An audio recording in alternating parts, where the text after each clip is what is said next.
Once, on this same Earth, there lived a different kind of human. They endured for 200,000 years through cold and brutal times. And then, they disappeared.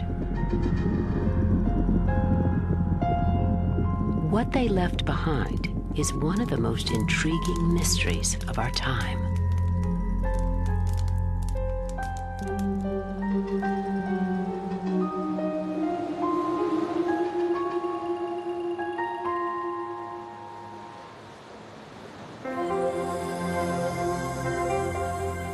Today, in sites around the world, scholars and scientists are attempting to piece together the puzzle of who the prehistoric humans we call Neanderthals were.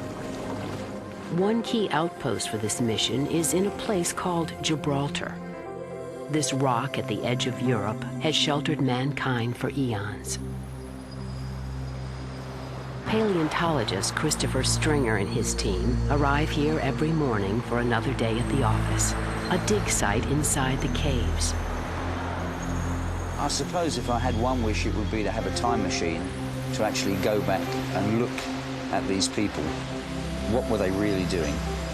And here we've got these caves that are full of information that, if we can extract it carefully, will help us rebuild knowledge of the last 100,000 years. Neanderthals lived in these caves over a long period, perhaps tens of thousands of years. The team is just beginning to excavate a relatively recent settlement.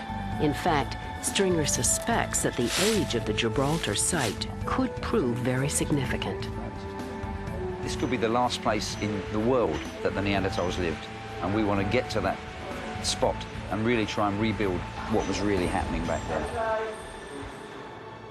This may be the last address of the Neanderthals. If so, it would not be the first time the Gibraltar caves were at the center of the Neanderthal story. 1848. Gibraltar is part of the British Empire, and the military is building a fortress here. Blasting reveals something in the rubble, and workers show it to the one person who may know what it is. An Army lieutenant named Flint, an amateur archaeologist. Unlike any skull ever seen before, it has a weird flattened shape and heavy brow ridge, but its significance is not immediately apparent.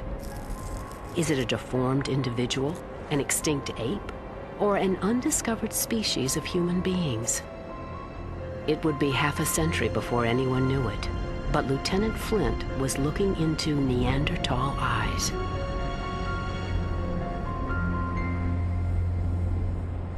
Why we don't call the Neanderthals the Gibraltar people or the Gibraltar man, Gibraltar woman, simply because this skull did not get the recognition it deserved. But if it had have, yes, we'd be talking about Gibraltar man, or more precisely, since this is a female, Gibraltar woman. But from the moment Neanderthals were properly identified, they've suffered from something of an image problem. Hollywood gave us the classic caveman, dragging his mate around by her hair. And even scientists once thought these powerful bodies belonged to violent, hulking brutes, unable to speak or reason. But recently, discoveries here in Gibraltar and around the world suggest a very different reality. Could ape-like brutes tame fire? Were they capable of anything like art? Did they play the world's first music on this bone flute?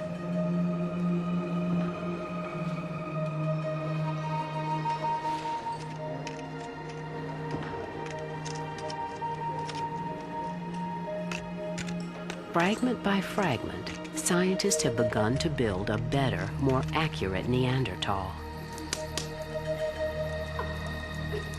Many recent findings are speculative, but some basics are well accepted by experts.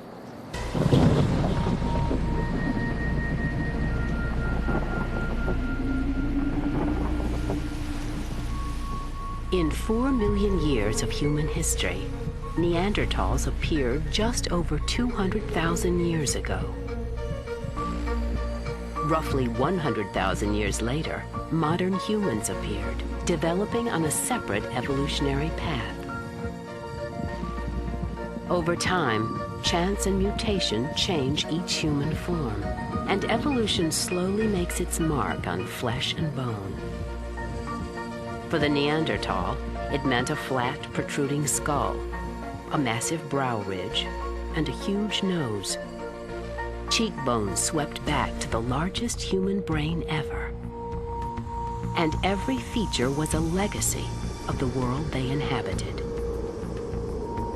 Neanderthal were born of the Ice Age.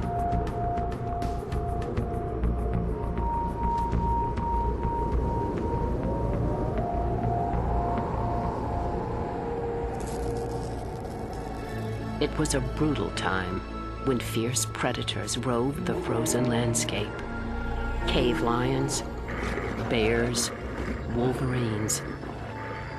Neanderthal bones bear witness to those who gnawed on human flesh.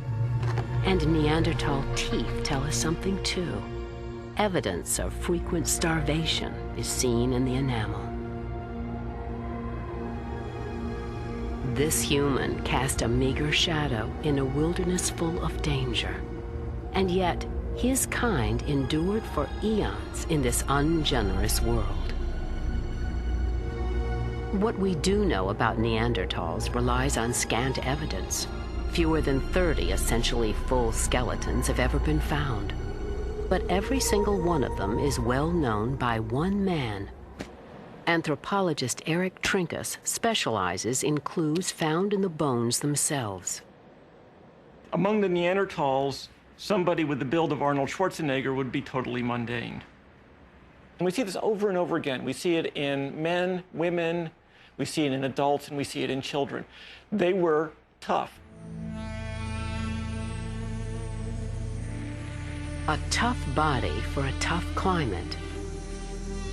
Neanderthals had extremely wide bodies, very broad shoulders, stocky arms and legs. And they were perhaps twice as strong as humans today. They were built to retain heat and labor relentlessly. Ice Age adaptations perfect in every detail. And one of the most distinctive features that we see is the size of their nose. This happens to be the largest known Neanderthal nose, one of the largest known human noses ever found. And the whole nose, like other Neanderthals, is very projecting from the rest of the face. A nose warms cold air as it goes in, taking the edge off icy weather. But the beefy Neanderthals actually risked overheating during strenuous activity. Their huge nose also allowed the fast release of excess body heat, crucial to Ice Age survival. It's a kind of paradox that the Neanderthals were so well adapted to the European conditions of the last Ice Age, and yet in the middle of the last Ice Age, a new group comes in and takes over from them, a new group that came from a tropical or subtropical environment. This new group was us. In Africa, an early version of modern humans was well established. At the same time, well to the north, Neanderthals are spread out across Europe and Western Asia. And then, things get interesting. Around 40,000 years ago, in spite of the cold, these thinner, weaker humans moved into Europe. All of a sudden, the Neanderthals had neighbors. Two kinds of humans on separate evolutionary paths came together. We know only one of the two groups survived. What we don't know is why.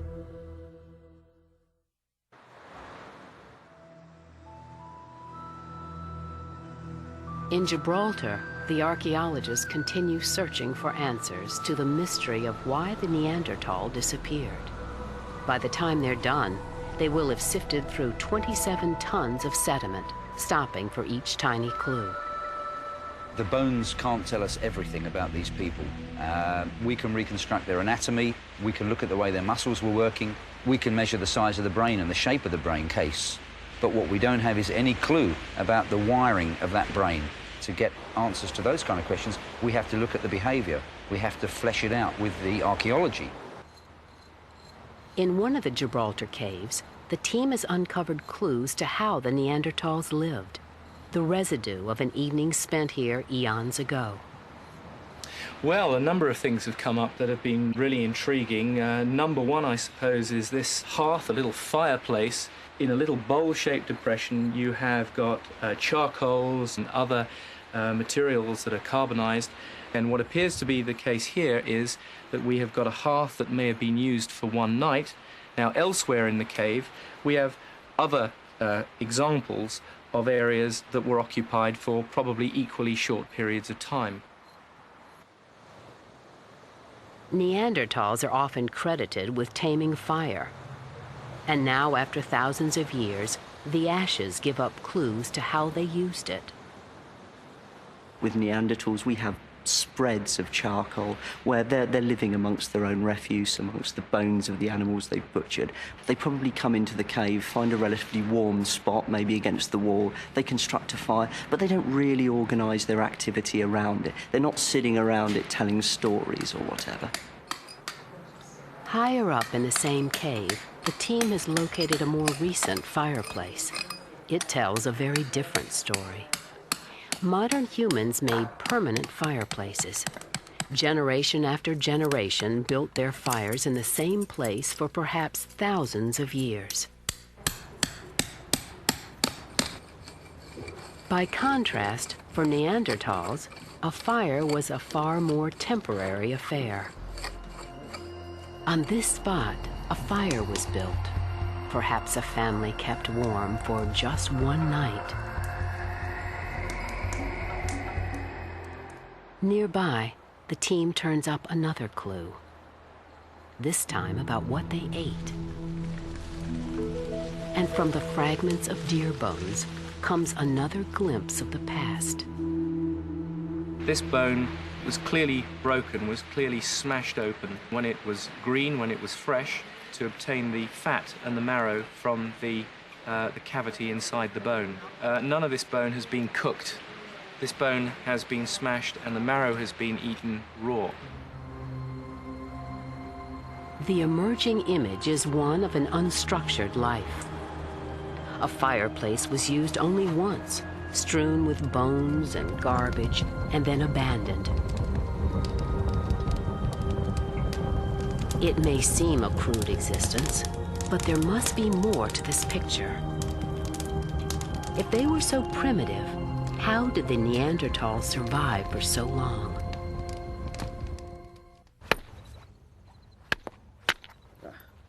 American scientists John Shea and Chris Bergman believe one answer is tool making.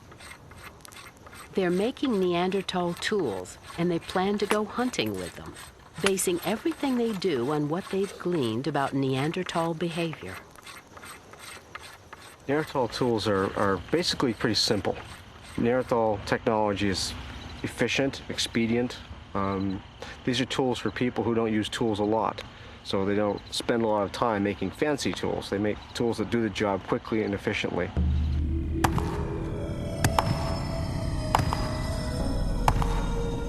These are not the rocks you find in the backyard.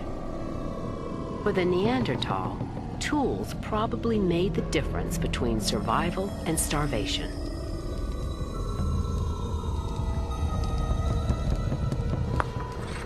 Making them requires complex planning and dexterity.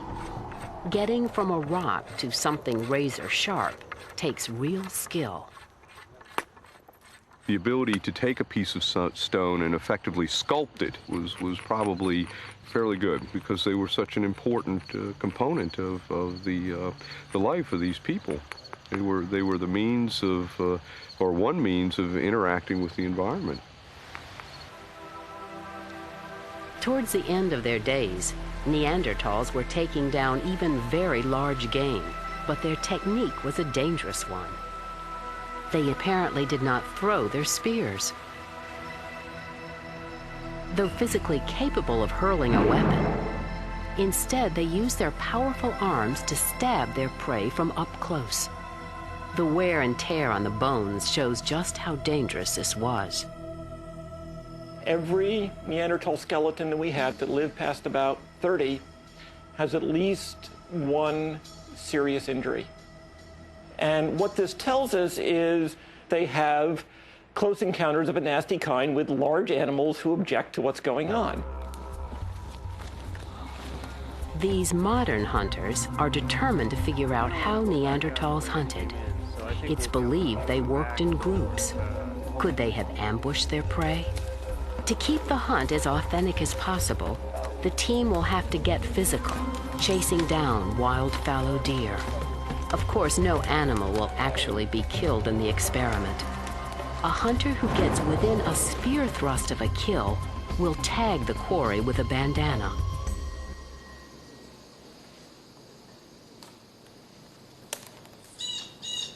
Half the team lies in wait, as quietly as possible.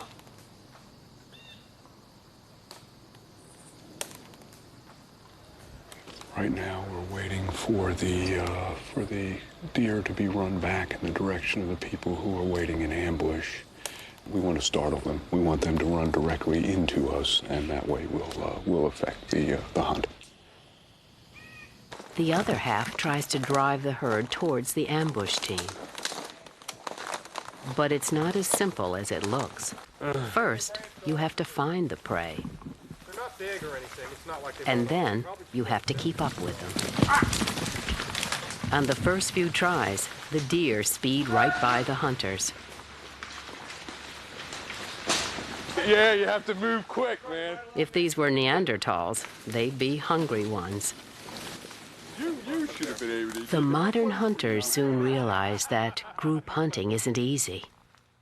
It takes patience, practice, and most of all, stealth.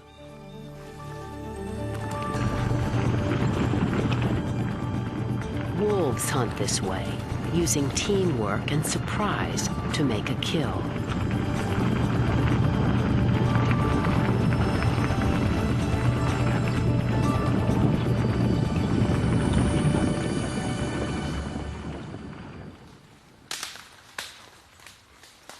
As the day wears on, the modern hunters start to get the hang of it.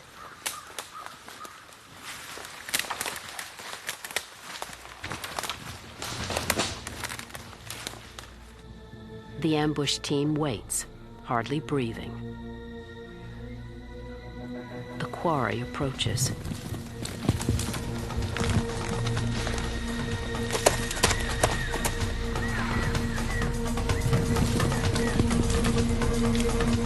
At just the right moment, a strike and a kill. The death blow is only symbolic, but they've proved their theory. Neanderthals could have hunted by cooperation and ambush. Perhaps 1,000 centuries ago, a deer fell to the ground. Once, long past, the Neanderthal feasted on deer.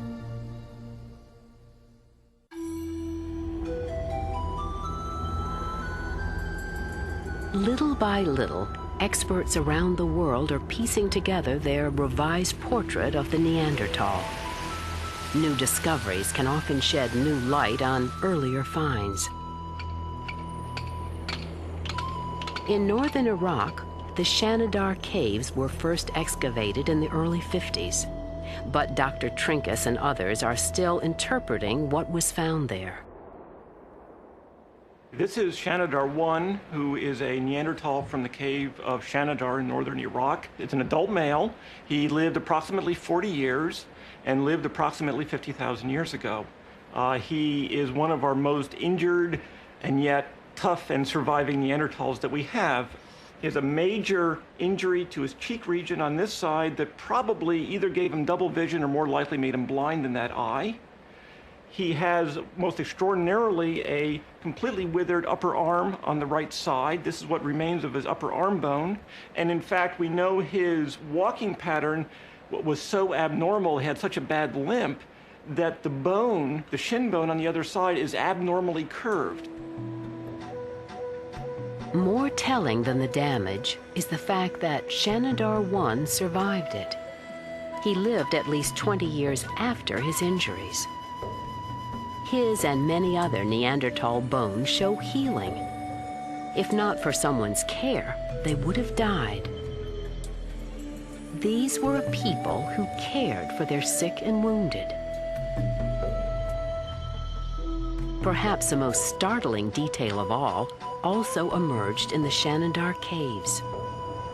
A burial was found. 3 adults and a child were laid to rest here 100,000 years ago. Archaeologists found bones carefully placed in the ground. And there was something else. Infinitesimal flecks of pollen, the residue of flowers placed on an ancient grave. These humans not only buried their dead, but mourned them.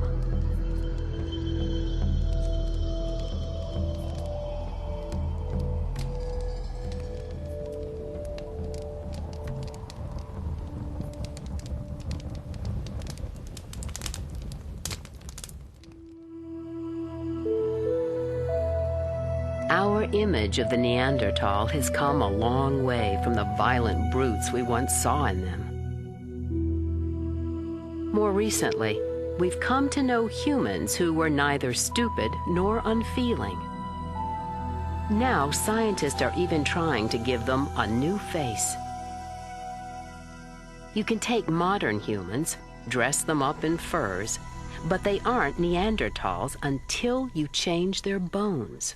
Person who had a chin. Yeah, you can't take the features out. Starting with a photograph of a modern human, they deduce the shape of her skull. But what if she had a Neanderthal skull? Straighter profile that you came up with. A program based on probable skin thickness, muscle size, and other properties slowly suggests a face for these ancient bones.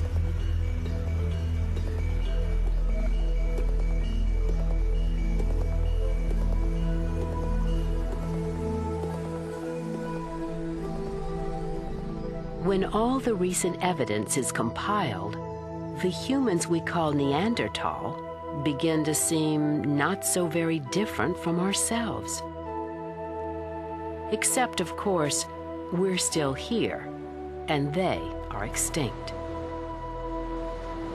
The quest to find out why continues.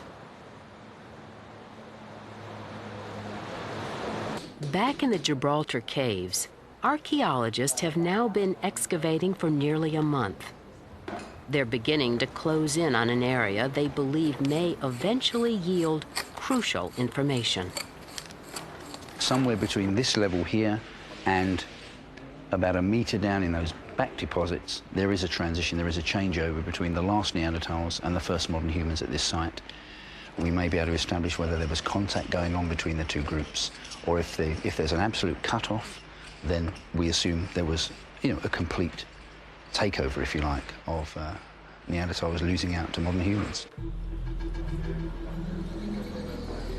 At a more recent level of the caves, archaeologists are analyzing a significant discovery. Remnants of a cave painting left by early modern humans. This is the proof that our early ancestors lived in these caves after the Neanderthal were gone. Somewhere in this cave lies the crucial layer where the two groups may have overlapped. Why did one survive while the other perished?